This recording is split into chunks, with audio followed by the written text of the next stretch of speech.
Hello guys, welcome back on my YouTube channel, and today in this video I'll discuss about the chapter theory of supply. From this chapter I am going to discuss about change in supply and change in quantity supply. जैसे कि आप लोग जानते हैं, मैंने अपनी previous video में explain किया था लॉ ऑफ सप्लाई को और factors affecting supply of a commodity. जो फैक्टर्स हैं सप्लाई को अफेक्ट करने वाले और लॉ क्या कहता है सप्लाई का, ये डिस्कशन किया था हमने अपनी प्रीवियस वीडियो में from relating to this chapter. और आज इस चैप्टर को आगे कंटिन्यू करते हैं इस वीडियो के थ्रू, वीडियो लेक्चर के थ्रू। तो देखिए, अब टॉपिक आप देख सकते हैं जो हम डिस्कस करने वाले हैं, आपके सामने है बोर्ड पे। वो चेंज इन सप्लाई को क्या बोल सकते हैं हम, शिफ्ट इन सप्लाई कर बोलते हैं। एग्जैक्टली जैसे डिमांड वाले चैप्टर में था, उसी तरीके से चेंज इन क्वांटिटी सप्लाई को आप बोल सकते हो मूवमेंट इन सप्लाई का। तो पहले तो क्वेश्चन आपके माइंड में डेफिनेटली ये अराइज हो रहा होगा कि ये सप्लाई और क्वांटिटी सप्लाई में क्या डिफरेंस है, क्योंकि यहाँ चेंज इन सप्लाई और उधर चेंज इन क्वांटिटी सप्लाई। क्या सप्लाई और क्वांटिटी सप्लाई में कोई डिफरेंस है? पहले तो हम इस चीज को डिस्कस करते हैं, supply and quantity supply. Quantity supply भी बोल सकते हैं, नॉट सप्लाई, राइट। तो इन दोनों में डिफरेंस क्या है? देखिए, जैसे डिमांड में भी आया था, डिमांड एंड क्वांटिटी, डिमांड में डिफरेंस, एग्जैक्टली ऐसे थोड़ा सा डिफरेंस इसमें है। क्वांटिटी सप्लाई का मतलब है refers to the supply of a commodity at a specific price. It means quantity supply refers to the specific quantity at specific price. मतलब जैसे सपोज कीजिए 10 रुपीज एक किसी कमोडिटी का प्राइस है, इस 10 रुपीज पे 100 यूनिट्स की सप्लाई करना चाहता है producer. How many units he would like to supply? 100 units. तो ये स्पेसिफिक प्राइस है, इस स्पेसिफिक प्राइस पे ये स्पेसिफिक क्वांटिटी है, तो इसको तो बोलेंगे क्वांटिटी सप्लाई बोला जाता है। ये क्वांटिटी कुछ भी हो सकती है, चाहे 1000 यूनिट्स हो या फिर 1 लाख यूनिट हो, राइट। ये तो क्वांटिटी सप्लाई है। पर सप्लाई क्या है? सप्लाई का मतलब होता है वेरियस प्राइसेस होते हैं। इट मींस प्राइसेस 10 भी है, 20 भी है, 30 भी है, ये वेरियस प्राइसेस है किसी कमोडिटी के। जब प्राइस डिफरेंट होंगे, जब प्राइसेस क्या होंगे, डिफरेंट होंगे, तो जो क्वांटिटी सप्लाइड है will also be different. Quantity supply भी डिफरेंट होगी। लाइक जैसे 10 पे अगर 100 करता है तो 20 पे तो ज़्यादा करेगा, सपोज कीजिए 150, 30 पे और ज़्यादा सप्लाई करना चाहेगा according to law of supply. Law of supply तो हमारा यही कहता है। तो इस टेबल में क्या है, ये टेबल तो है सप्लाई की, इसको तो बोलते हैं सप्लाई, और ऊपर वाले को बोलते हैं क्वांटिटी सप्लाई। रीजन, क्योंकि इसमें वेरियस प्राइसेस हैं किसी कमोडिटी के, और उन वेरियस प्राइसेस पे जो क्वांटिटी सप्लाइड है वो भी वेरियस है। इसमें क्या था, इस एग्जांपल में केवल एक ही प्राइस है, इट मींस एक स्पेसिफिक प्राइस है, और उस स्पेसिफिक प्राइस पे क्या है, स्पेसिफिक ही क्वांटिटी सप्लाइड है, इसलिए इसको तो बोलते हैं क्वांटिटी सप्लाई। और जब वेरियस क्वांटिटी सप्लाई मिल जाती है तो उनको बोलते हैं सप्लाई, राइट। इसमें अगर हम ऐसे स्टडी करें अलग अलग सेपरेट कि लाइक 150 यूनिट्स की सप्लाई की जाती है एट प्राइस ₹20, 200 यूनिट की सप्लाई की जाती है एट प्राइस ₹30, तो ये 150 200 क्वांटिटी सप्लाई है, इवन 100 की। बट जब ओवरऑल मिल जाते हैं तो इस टेबल को बोलते हैं सप्लाई। तो बेसिकली ये माइनर सा डिफरेंस है। क्वांटिटी सप्लाई से मिलके ही क्या बनती है, सप्लाई बनती है, राइट। बट यहाँ पे हमारा टॉपिक क्या है, चेंज इन सप्लाई। ये तो इनके नेम है। आपको बताया हमने अपने प्रीवियस वीडियो लेक्चर में डिस्कस किया था फैक्टर्स के बारे में, factors affecting supply of a commodity. तो उसमें बहुत सारे फैक्टर्स के बारे में हमने डिस्कस किया था। For your memorise, we have started from price of own commodity. Apart from this cost of technology है, ठीक है, कॉस्ट ऑफ इनपुट्स है, प्राइस ऑफ अदर गुड्स है, नंबर ऑफ फर्म्स हैं इन द मार्केट एटसेट्रा। तो इस तरीके से बहुत सारे फैक्टर्स होते हैं जिनसे किसी गुड की सप्लाई प्रभावित होती है, अफेक्ट होती है, राइट। तो कहने का मतलब ये है, कोई भी गुड है जब उसकी सप्लाई अप एंड डाउन होती है, कभी ज़्यादा होने लगती है गुड की सप्लाई, कभी कम होने लगती है, तो क्या रीज़न है? तो वेरियस रीज़न हो सकते हैं। ये नहीं है कि एक ही गुड के पास, मतलब एक ही गुड के पीछे 10 रीजन, ऐसा नहीं है। उन पॉइंट्स में से, उन फैक्टर्स में से कोई ना कोई रीज़न होता है। तो उसी के बेस पे सपोज कीजिए यदि किसी गुड की सप्लाई, जैसे मेरे हाथ में भी मार्कर है, मैं इसी का एग्जांपल ले लेता हूँ सिंपल। अगर इसकी सप्लाई अप होती है, मीन्स राइज होती है, किसकी वजह से? Due to rise in its price. क्योंकि आपको पता है प्रोड्यूसर की टेंडेंसी क्या है? प्रोड्यूसर की टेंडेंसी कि जब इसका प्राइस बढ़ेगा तो ज़्यादा यूनिट वो सप्लाई करना चाहेगा। सपोज कीजिए इसकी सप्लाई राइज हुई है due to rise in price of it, इसके प्राइस के राइज होने से, ठीक है। तो उसको क्या बोलते हैं? उसको बोलते हैं हम एक्सटेंशन। क्या बोलते हैं? Extension in supply, right. और जब इसकी सप्लाई फॉल हो जाए, किसकी वजह से? इसके प्राइस की वजह से। तो मेरा कहने का मतलब है जब प्राइस की वजह से किसी गुड की क्वांटिटी सप्लाई में चेंज आता है, किसकी वजह से? I am repeating, due to change in price of it, due to change in price of own commodity, right. तो उसकी वजह से जब सप्लाई में चेंज आता है तो उस सप्लाई को हम दो नेम देते हैं। वो नेम क्या है? वो नेम है हमारा extension in supply and contraction in supply का नेम दिया जाता है। कब? रिमेंबर, जब किसी कमोडिटी के प्राइस में चेंज होने की वजह से उसकी सप्लाई में चेंज आए। दो नेम दोगे आप चेंजेस को, क्योंकि चेंज क्या होगा? या तो राइज होगी या फॉल होगी सप्लाई।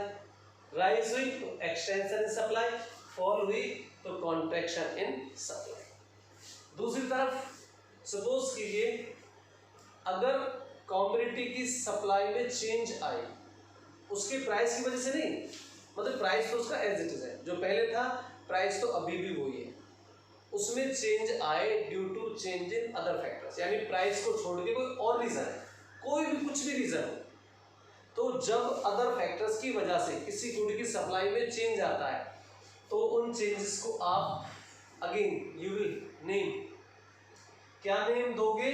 इंक्रीज इन सप्लाई और डिक्रीज इन सप्लाई का नेम देते हैं। तो इसको चेंज इन सप्लाई के नेम से जाना जाता है और इसको चेंज इन क्वांटिटी सप्लाई के नेम से। मोस्ट इंपॉर्टेंट इसमें ये है शिफ्ट इन सप्लाई कर्व। इसमें तो इस सिचुएशन में जब किसी कमोडिटी की सप्लाई में चेंज आता है due to change in other factors, तब तो जो सप्लाई कर्व है वो शिफ्ट हो जाता है, वी विल डिस्कस लेटर। और जब उसके प्राइस की वजह से चेंज आता है, उस कमोडिटी के प्राइस की वजह से चेंज आता है, तब जो कर्व है सप्लाई कर्व वो क्या करता है? मूव करता है, राइट।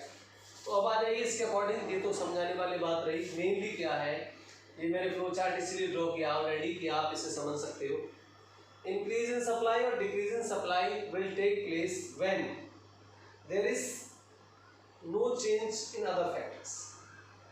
जो अदर फैक्टर्स होते हैं जिनसे सप्लाई प्रभावित हो जाती है उनमें तो कोई चेंज होता नहीं, केवल एक ही फैक्टर में चेंज होता है। वो फैक्टर क्या है? Change in price of own commodity, sorry reverse हो गया, ठीक है। जब अदर फैक्टर्स की वजह से चेंज आता है, जब अदर फैक्टर्स की वजह से चेंज आता है किसमें? किसी गुड की सप्लाई में, तब हम उसको क्या नेम देते हैं? इंक्रीज इन सप्लाई और decrease in supply, right. Other factor की वजह से अगर राइज हुई है सप्लाई तो इंक्रीज इन सप्लाई है, वो अगर फॉल हुई है तो इसका मतलब वो डिक्रीज इन सप्लाई है। उसमें क्या रहता है? उसमें जो प्राइस है हमारा वो कांस्टेंट रहता है, price of own commodity remains constant. Goods का प्राइस कांस्टेंट है, बट किसी और रीजन सप्लाई आ जाए, सॉरी सप्लाई में चेंज आ जाए तो क्या बोलेंगे उसको? Increase in supply and decrease in supply. दूसरी तरफ फिर रिपीट करता हूँ, extension in supply and contraction in supply में take place due to change in price of own commodity. ये जो कमोडिटी है जिसकी आप स्टडी कर रहे हो उसके प्राइस में चेंज होने की वजह से चेंजेस आते हैं। नहीं होने को तो एक्सटेंशन का मतलब भी इंक्रीज और इंक्रीज का मतलब भी इंक्रीज, एक्सटेंशन का मतलब भी बढ़ना ही होता है और इंक्रीज का मतलब भी राइज होना होता है। फिर डिफरेंस क्या है? डिफरेंस एग्जैक्टली यही है कि अगर किसी गुड की सप्लाई बढ़ी है, इंक्रीज हुई है due to change in other factor, due to change in other factor, तो उसको इंक्रीज के नाम से जाना जाता है, उसको बोलते हैं इंक्रीज इन सप्लाई, राइट। और अगर किसी गुड की सप्लाई राइज हुई है due to rise in price of own commodity, उसके प्राइस में राइज होने की वजह से, तो उसको एक्सटेंशन का नेम दिया जाता है एंड वाइस वर्सा। एग्जैक्टली ऐसे decrease in supply and contraction in supply है, ठीक है। या कम होगी supply due to change in other factor हुई है तो डिक्रीज, और अगर सप्लाई फॉल हुई है due to fall in price, कि प्राइस के फॉल होने से फॉल होती है ना according to law of supply, आपने सीख लिया है ये चीज, ठीक है। तो उसको क्या बोलते हैं, decrease in supply and contraction in supply.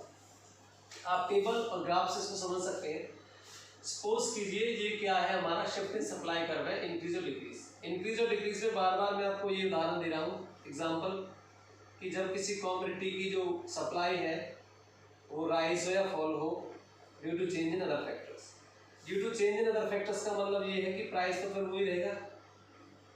Suppose कीजिए प्राइस 10 सप्लाई की जाती है 100 यूनिट्स की, और प्राइस 10 है बट सप्लाई हो जाती है 150। अब आप इस टेबल में आप ऑब्जर्व कर सकते हो, क्या ऑब्जर्व कर सकते हो कि क्वांटिटी सप्लाई राइज हुई है।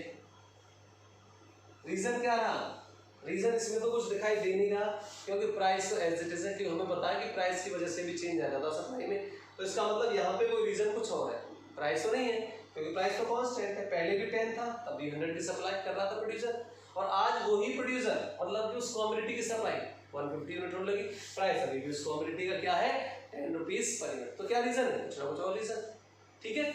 तो इसका मतलब ये अदर फैक्टर्स की वजह से, अदर फैक्टर्स की वजह से सप्लाई राइज हुई है, ठीक है। तो इसको क्या बोलेंगे, ये तो हमारा केस हो गया इंक्रीज का। इसको बोलते हैं, ये जो सिचुएशन है क्या है, इंक्रीज इन सप्लाई की है, राइट। एक और एग्जांपल लेते हैं डिक्रीज इन सप्लाई का। सपोज कीजिए प्राइस वही 10 10 कुछ भी वैल्यू ले सकते हैं इसमें। तो क्वांटिटी सप्लाई पहले तो 100 थी बट अब 50 होने लगे। अब इस टेबल में भी ये टेबल क्या शो करती है एग्जैक्टली कि यार पहले तो 100 यूनिट की सप्लाई हो रही थी इस प्रोडक्ट की, अब 50 की होने लगी, प्राइस अभी भी हुई। तो क्या रीजन है, कुछ ना कुछ और रीजन। तो जब अदर फैक्टर्स की वजह से किसी कमोडिटी की सप्लाई में चेंज आता है तो उसको इंक्रीज और डिक्रीज के नाम से जानते हैं, बट यहाँ पे क्या हुआ है, डिक्रीज। तो इसका मतलब ये किसका है, हमारा डिक्रीज इन सप्लाई का। इसका है डिक्रीज इन सप्लाई का, ठीक है। समझ आ गया होगा, बिल्कुल बहुत इजी है, ठीक। जब सप्लाई राइज हुई है इस एग्जांपल में due to change in other factors, increase in supply, supply fall होती है due to change in other factors, decrease in supply.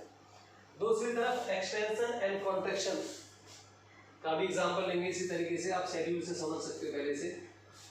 For example price 10 से 5 हो जाए और क्वांटिटी सप्लाई क्या होती है, प्राइस के कम होने से कम ही होगी, लाइक 100 से 50 हो जाए, ठीक है। और एक और एग्जांपल लेते हैं। सपोज प्राइस आपका 10 से 20 हो जाए और क्वांटिटी जो सप्लाई है वो 100 से 200 हो जाए। कुछ भी एग्जांपल ले सकते हैं, इसलिए मैंने अलग अलग एग्जांपल लिया है। तो इस टेबल में आप देखिए, इस टेबल में क्वांटिटी सप्लाई वाले कॉलम की तरफ देखिए, इसमें आप देखोगे ऑब्जर्व, आप क्या करोगे कि क्वांटिटी जो सप्लाई है 100 यूनिट से 50 हुई है, इसका मतलब सप्लाई फॉल हुई है। बट रीजन क्या दिखाई दे रहा है, इसमें रीजन दिखाई दे रहा है प्राइस का कम होना, क्योंकि हमें पता है according to law of supply कि जब प्राइस कम हो जाता है तो सप्लाई भी कम हो जाती है। तो इसमें तो रीजन आपके सामने दिखाई दे रहा है कि ये जो हुआ है 100 से 50 प्राइस की वजह से हुआ, और जब प्राइस की वजह से सप्लाई फॉल होती है तो उसको क्या बोलते हैं, कॉन्ट्रैक्शन, क्योंकि कॉन्ट्रैक्शन का मतलब फॉल होना ही होता है बेसिकली। तो ये कॉन्ट्रैक्शन सप्लाई का केस है। इसमें क्वांटिटी सप्लाई 100 से 200 हुई है, इट मींस राइज हुई है। रीजन क्या है, रीजन क्लियर है, rise in price, price rise हुआ 10 से 20। तो ये क्या हो गया, एक्सटेंशन इन सप्लाई का एग्जांपल, एक्सटेंशन इन सप्लाई, ठीक है। तो ये बेसिकली डिफरेंस है extension, contraction, increase and decrease in supply का। आई रिपीट, बहुत सिंपल सी बात है, अगर किसी प्रोडक्ट की सप्लाई में चेंज आए due to change in price of that product, उसके प्राइस की वजह से, तो जो भी चेंजेस आएंगे उन चेंजेस को क्या नेम देते हैं, एक्सटेंशन का और कॉन्ट्रैक्शन का। अब एक्सटेंशन का कब देना, जब राइज हो, कॉन्ट्रैक्शन का कब देना, जब फॉल हो।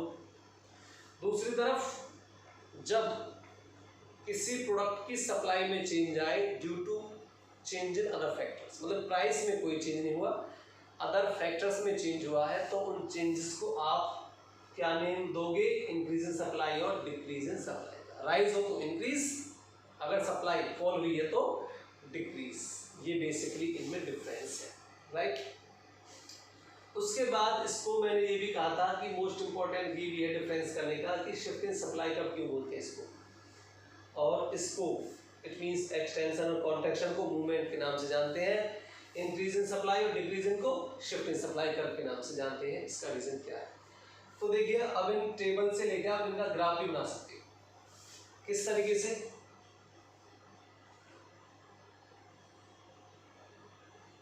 आपको पता है OYX, ये बताने की जरूरत नहीं है, सभी को क्लियर है। पहले आप लाइन ड्रॉ कर लो ग्राफ की, फिर इनसे लेके आप फिर देखना कैसे शिफ्ट करेगा सप्लाई कर्व। सभी को अब तक ये भी पता होगा कि सप्लाई कर्व स्लोप अपवर्ड होता है, ठीक है। OYX इधर क्वांटिटी सप्लाई लेंगे, हर ग्राफ में लिखने की जरूरत नहीं है, एक बार आपको बता रहा हूँ बस। इधर साइड प्राइस लेते हैं, तो इनके अकॉर्डिंगली तो प्राइस 10 है, जैसे 10 इस तरीके से ले लो, 10 20। क्वांटिटी सप्लाई 100 से ये है, तो ऐसे स्टार्ट करो 100 and 200, ठीक है। हर किसी ने इस तरीके से ले लेना। इस टेबल के अकॉर्डिंग हमने देखा कि प्राइस 10 और सप्लाई कितनी है 10 पे 100 की, 10 और 100 इस वाले पॉइंट पे इंटरसेक्ट करेंगे, 10 पे 100 की सप्लाई, फिर उसी प्राइस से क्या है 10 पे कितनी है 150, तो 150 इसके बीच में आएगा, 100 और 200 के बीच में होता है, इसका मतलब ये पॉइंट ध्यान रखना। 2 पॉइंट्स मैंने बनाए हैं, बट अभी सप्लाई कर्व तो बनाए नहीं, कोई बात नहीं, अभी आगे और डिस्कस करते हैं। इसमें देखिए, इसमें भी प्राइस 10 20 100 200, इसको लेके कर्व बनाएंगे तो 10 पे 100, इसका मतलब ये वाला पॉइंट 10 पे 100, ये वाला पॉइंट, ठीक है। फिर उसके बाद 10 पे 50 यहाँ पे होगा, 10 पे 50 यानी 2 पॉइंट सी आए। इसको भी देख लो, प्राइस 10 20 क्वांटिटी सप्लाई वही आपकी 100 and 200, प्राइस 10 20 100 and 200, ठीक है। इसको लेकर अगर ग्राफ ड्रॉ करते हैं तो क्या होगा 10 पे 100 10 पे 100, ये वाला पॉइंट इंटरसेक्ट करेगा, और 5 पे 50, 5 प्राइस इधर होगा, अगर यहाँ पे 10 है तो 5 इधर होगा और 50 क्वांटिटी इधर होगी, ठीक है। ये वाला पॉइंट्स, तो इन पॉइंट्स को हमने ज्वाइन कर दिया इस तरीके से, और सप्लाई कर्व आपको पता है ऊपर इस तरीके से होता है, स्लोप्स अपवर्ड। पॉजिटिव रिलेशन को दिखाता है, ये हमने प्रीवियस वीडियो लेक्चर में आपको ग्राफ के बारे में बताया था और उससे पहले भी स्टार्टिंग वाले वीडियो लेक्चर में भी, कि जो सप्लाई कर्व है slopes upward showing positive relation between price of own commodity and it's quantity supply, right. इसमें देखना 10 पे 10 10 पे 10 20 पे 200, इन पॉइंट्स को मिलाइए, ये हमारा सप्लाई कर्व बना, ठीक है। अब इसमें तो अभी कर्व बना ही नहीं, अब आपको ये पता है कि सप्लाई कर्व हमारा कैसा होता है स्लोप्स अपवर्ड, तो इन पॉइंट्स को लेके, ये जो हमारे पॉइंट्स थे इनको लेके हम कर्व बना देंगे इस तरीके से। सप्लाई कर्व की शेप यही तो होती है, जैसे ये वाली हमने बना दी इस तरीके से, कुछ भी नेम दे दो S1 कुछ भी, ऐसे इसमें 2 कर्व बनेंगे, सप्लाई इस पॉइंट को लेकर बनाओ, इसको लेकर सप्लाई कर्व बनाओ, क्योंकि सप्लाई कर्व क्या होता है स्लोप्स अपवर्ड होता है, ठीक है।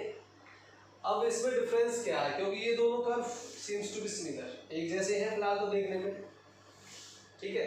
ये कर्व ये भी एक जैसे दिखाई दे रही है, तो फिर डिफरेंस क्या है, how will you come to know कि एक्सटेंशन का है, कॉन्ट्रैक्शन का है, एग्जैक्टली इंक्रीज का है एंड डिक्रीज इन सप्लाई का है। तो देखिए इस वाले कर्व में अगर आप एरो के ऊपर डिपेंड करता है, अगर आप एरो इस तरीके से शो करेंगे ऐसे, अगर कर्व यहाँ से इधर गया है, पहले अगर ये था कर्व अब इधर हो गया है, ठीक है, तो ये क्या है, ये इंक्रीज इन सप्लाई का केस है, क्योंकि पहले 100 थी 10 पे, फिर 10 पे 150 यूनिट्स की सप्लाई होने लगी। ठीक है, तो प्राइस तो वही है ना, तो सप्लाई का इसमें शिफ्ट हुआ है फ्रॉम S टू S1 की तरफ। और ये शिफ्ट कब होता है, जब अदर फैक्टर्स की वजह से चेंज आता है।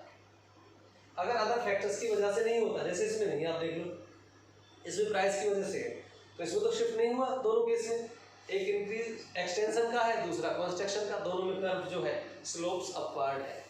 ठीक है, इसमें इस कर्व में इधर एरो दिखा दो, ये डिक्रीज का है, क्योंकि पहले 100 फिर 50 यूनिट्स की होने लगी उसी प्राइस पे। पहले इस वाले पॉइंट पे थे हम, अब इस वाले पॉइंट पे आए। ठीक है, तो इस कर्व के ऊपर लिख देंगे हम ये इंक्रीज इन सप्लाई का इंक्रीज और ये डिक्रीज इन सप्लाई। इसी तरीके से इस पहले इस ग्राफ में क्या आया था, 10 पे 100, 10 पे 100, ये वाला पॉइंट था A, फिर उसके बाद 5 पे 50 इसका B पॉइंट पे आए। तो जब हम इधर से 100 से 50 की तरफ आए तो सप्लाई फॉल को शो करती है। ठीक है, बट किसकी वजह से फॉल हुई है, प्राइस की वजह से। तो इसका मतलब ये क्या हो गया, कॉन्ट्रैक्शन, ये कॉन्ट्रैक्शन का केस है, राइट। और इसमें क्या था, इसमें पहले 100 थी, इसका मतलब ये वाला पॉइंट, उसके बाद B इस पॉइंट पे आए B पे, तो इधर से इधर की तरफ जाना, राइज को दिखाता, आप देख लो 100 से 200 की तरफ जाना क्या है, राइज है, राइज इन सप्लाई। और राइज का मतलब क्या होता है, एक्सटेंशन, इसका मतलब ये एक्सटेंशन इन सप्लाई का ग्राफ है। अब इसमें शिफ्ट मूवमेंट की क्या बात है, देखो इसमें तो केवल क्या है, कर्व हमने देखा स्लोप्स अपवर्ड है, इधर एक ही कर्व है, एक ही कर्व बना हुआ है, कर्व की ऐसे अलग अलग नहीं, जैसे पहले यहाँ था फिर इधर आ गया, इसमें पहले इधर था फिर इधर आ गया, इस तरीके से नहीं हुआ, वही कर्व है स्लोप्स अपवर्ड, बस डायरेक्शन चेंज हुई। डायरेक्शन किस तरीके से, अगर ऊपर की तरफ ऐसे, मतलब यहाँ से इस पॉइंट से इधर आए हैं या A से B पे आए हैं तो कॉन्ट्रैक्शन, A से B पे गए हैं ना, यानी पहले इस पॉइंट पे फिर नीचे की तरफ आए तो कॉन्ट्रैक्शन। इसमें क्या हुआ, इसमें यहाँ थे अब इधर, मतलब डायरेक्शन चेंज हुई है, इसको बोलते हैं मूवमेंट, इसलिए इसको मूवमेंट के नाम से भी जानते हैं। इसमें एरो नीचे की तरफ, यानी पहले इधर आ रहे थे, अब इसमें ऊपर की तरफ, ये कॉन्ट्रैक्शन और ये एक्सटेंशन। ग्राफ यानी जो सप्लाई कर्व है वो एग्जैक्टली एक जैसा ही, बट इसमें हमने देखा जो सप्लाई कर्व है पहले इस वाले पॉइंट पे था, अब इधर आ गया, यानी शिफ्ट हो गया। तो शिफ्ट कब होता है, सप्लाई कर्व शिफ्ट कब होता है, जब क्वांटिटी सप्लाई में चेंज आता है due to change in other factors. ठीक है, और मूवमेंट कब होती है किसी सप्लाई कर्व के अंदर, जब उस सप्लाई कर्व में उसकी डायरेक्शन में चेंज हो due to change in price of own commodity, उसके प्राइस की वजह से, उस कमोडिटी के प्राइस की वजह से अगर राइज और फॉल हो सप्लाई, तब उसको मूवमेंट के नाम से जानते हैं, यानी मूव करता है, उसमें शिफ्ट नहीं होता कर। जैसे एग्जांपल आपके सामने है extension and contraction in supply. तो ये बेसिकली डिफरेंस है change in supply and change in quantity supply, right. तो इस वीडियो में इतना ही, आप इसको देखिए, स्क्रीनशॉट लीजिए ग्राफ को समझने के लिए। स्टिल यू, अगर आपको कोई प्रॉब्लम है, you can comment on my YouTube channel. Thank you for watching this video, और नेक्स्ट वीडियो का वेट कीजिए।